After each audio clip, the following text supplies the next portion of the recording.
Hello viewers, আসসালামু আলাইকুম। কেমন আছেন সবাই? আশা করি সবাই ভালো আছেন। ভিউয়ার্স, আজকের ভিডিওতে আমি আপনাদেরকে দেখাবো বাসে করে কিভাবে সিঙ্গাপুর থেকে মালয়েশিয়ার কুয়ালালামপুরে ভ্রমণ করবেন। যারা এখনও সিঙ্গাপুর থেকে মালয়েশিয়া কুয়ালালামপুর যাননি তাদের জন্য এই ভিডিওটি খুবই গুরুত্বপূর্ণ হতে যাচ্ছে। সো ভিডিওটি না টেনে শেষ পর্যন্ত দেখতে থাকুন, আর আমি জাহাঙ্গীর কবির আছি আপনাদের সাথে পুরো ভিডিও জুড়ে। তো চলুন শুরু করা যাক।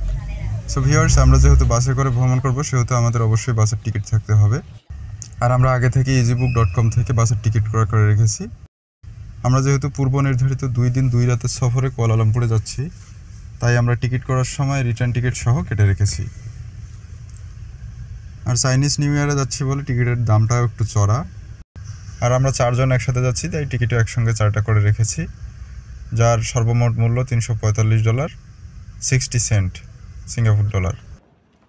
আর বাসের পিক আপ পয়েন্ট হচ্ছে অক্সলে বিচ হাব, যেটা তাইসেং এমআরটি স্টেশন থেকে খুবই নিকটে, এবং বাস ছাড়ার সময় দেওয়া হয়েছে রাত 10:20। আমি বাস ছাড়া নির্ধারিত সময়ের 1 ঘন্টা আগেই চলে এসেছি বাস পিক আপ পয়েন্টে, এবং আমার সফর সঙ্গীরাও চলে এসেছে। আপনারা যারা বাসে করে মালয়েশিয়া যাবেন তারা বাস ছাড়ার কমপক্ষে 30 মিনিট আগে পিক আপ পয়েন্টে উপস্থিত থাকবেন। আমরা 4 জন একসাথে যাচ্ছি। এই বাসে করে আমরা কুয়ালালামপুরে যাব। বাস ছাড়তে আরও একটু দেরি হবে, আপনাদেরকে একটু সবার সাথে পরিচয় করিয়ে দেই। প্রথমে এটা হচ্ছে আমি মোহাম্মদ জাহাঙ্গীর কবির, এরপরে মোফাজ্জল ভাই, এরপরে আবদুল্লাহ ভাই এবং সাহেব ভাই।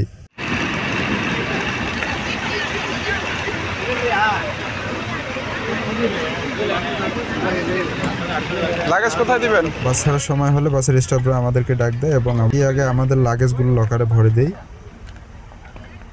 আমরা 4 জন মিলে 2টা ছোট লাগেজ নিয়েছিলাম, যাতে আমাদের প্রয়োজনীয় জিনিসপত্র ছিল। এরপরে আমরা বাসে উঠে পড়ি। আমি আগে থেকে অনলাইনে আমাদের বাসের টিকিট বুক করে রেখেছিলাম, সাথে সিট সহ। আমি সামনের ডান পাশের প্রথম 4টি সিট বুক করে রেখেছিলাম। আলহামদুলিল্লাহ, বাসের কোয়ালিটি মোটামুটি ভালোই ছিল, সিটগুলো অনেক কমফোর্টেবল ছিল। এরপরে যথাসময়ে আমাদের বাস রওনা হয়। আমাদের বাস এখন ছুটে চলেছে সিঙ্গাপুরের তোয়াশ চেক পয়েন্টের দিকে। সড়ক পথে সিঙ্গাপুর থেকে KL এর দূরত্ব 340 কিলোমিটার, এবং বাসে করে যেতে মোট 6 থেকে 7 ঘন্টা সময় লেগে থাকে। ভিউয়ার্স, আপনারা রুম থেকে বের হওয়ার সময় যেসব প্রয়োজনীয় ডকুমেন্টস অবশ্যই সাথে নিয়ে বের হবেন তা হলো আপনার পাসপোর্ট, ভিসা, সিঙ্গাপুরে ওয়ার্ক পারমিট এবং মালয়েশিয়ার অ্যারাইভাল কার্ড, যা আগে থেকে অনলাইনে ফিল আপ করে নেবেন। না হলে আপনাকে মালয়েশিয়া ইমিগ্রেশনে একটা ঝামেলা পোহাতে হবে, অনেক সময় অপেক্ষা করতে হবে। ভিউয়ার্স, আপনি নিজে নিজে কিভাবে মালয়েশিয়ার ভিসা অ্যাপ্লাই করবেন সেটা নিয়ে আমি একটা ভিডিও আপলোড করেছি অলরেডি, যেটার লিঙ্ক আপনি ভিডিও ডেসক্রিপশন বক্সে পেয়ে যাবেন। আর মালয়েশিয়া যাওয়ার আগে অবশ্যই প্রয়োজনীয় রিঙ্গিত এক্সচেঞ্জ করে নেবেন, যেটা মালয়েশিয়ার কারেন্সি। আমরা আগে থেকেই মোস্তফা এক্সচেঞ্জ থেকে রিঙ্গিত চেঞ্জ করে নিয়েছি। আর প্রায় 20 মিনিটের মতো জার্নি করার পর তোয়াশ চেক পয়েন্টে এসে পৌঁছে গেছি। এখানে আমাদেরকে থেকে সিঙ্গাপুর ইমিগ্রেশন ক্লিয়ারেন্স নিতে হবে। ভিউয়ার্স, চেক পয়েন্টের ভেতরে সব ধরনের ভিডিও কিংবা ফটোগ্রাফি নিষেধ, তাই আমি এখানকার ভিডিওটি দিতে পারলাম না। আমরা এখানে ইমিগ্রেশন শেষ করে আবার যাত্রা শুরু করলাম মালয়েশিয়ার দিকে। এখন আমরা আছি সেকেন্ড লিঙ্ক ব্রিজের উপরে, যেটা সিঙ্গাপুর, তোয়াশ এবং মালয়েশিয়ার জহরকে এক করেছে। বাসের বাইরের রাতের ভিউগুলো দেখতে অনেক সুন্দর হলেও অন্ধকারের কারণে আমি আপনাদেরকে মোবাইলে ভিডিও ধারণ করে দেখাতে পারতেছি না। আমাদের বাস আরও কিছুক্ষণ চলার পর আমরা এবার এসে পৌঁছলাম মালয়েশিয়ার ইমিগ্রেশন চেক পয়েন্টে।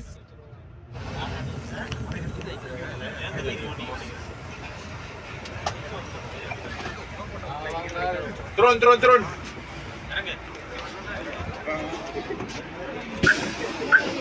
এখানে নেমেই দেখছি অনেক বড় ভিড়, আর এখানেও ভিডিও অ্যালাউ না। মালয়েশিয়ার ইমিগ্রেশন শেষ করে আমরা এখানকার সব থেকে কিছু স্ন্যাক্স বা শুকনো খাবার নিয়ে নিলাম। কি কি নিচ্ছেন হাতে দেখি? জুস।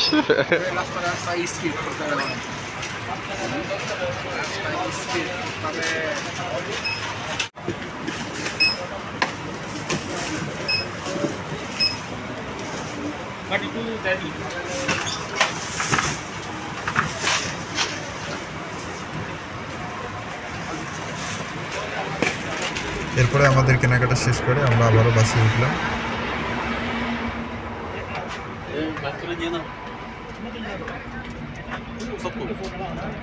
এরপরে দীর্ঘ একটা জার্নি করলাম এবং মাঝপথে আবারও একটি বিরতি নিয়েছিল। সারা রাত জার্নিটা অনেক ভালোই লাগলো, আর বাসের সিটগুলো বেশ কমফোর্টেবল ছিল, তাই সময়টা কীভাবে কেটে গেল বুঝতেই পারলাম না। ফাইনালি আমরা ভোর 5টার দিকে কুয়ালালামপুরে পৌঁছাই। বারজায়া টাইমস স্কোয়ারে আমাদেরকে নামিয়ে দেয়। এখান থেকে আমরা রাতে একটা ট্যাক্সি ভাড়া করে আমাদের হোটেলের দিকে রওনা হই এবং অবশেষে হোটেলে গিয়ে উঠি।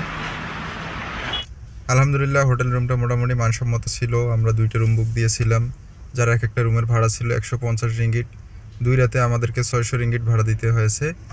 আমরা 2টি রুম বুক করেছিলাম। ভিউয়ার্স, ভিডিওটা এই পর্যন্ত দেখার জন্য আপনাদেরকে অসংখ্য ধন্যবাদ এবং পরবর্তী ভিডিওতে থাকছে মালয়েশিয়ার বিভিন্ন দর্শনীয় স্থান এবং ভিজিটিং গাইড। আজকে এই পর্যন্তই। সবাই ভালো থাকবেন, সুস্থ থাকবেন। আল্লাহ হাফেজ।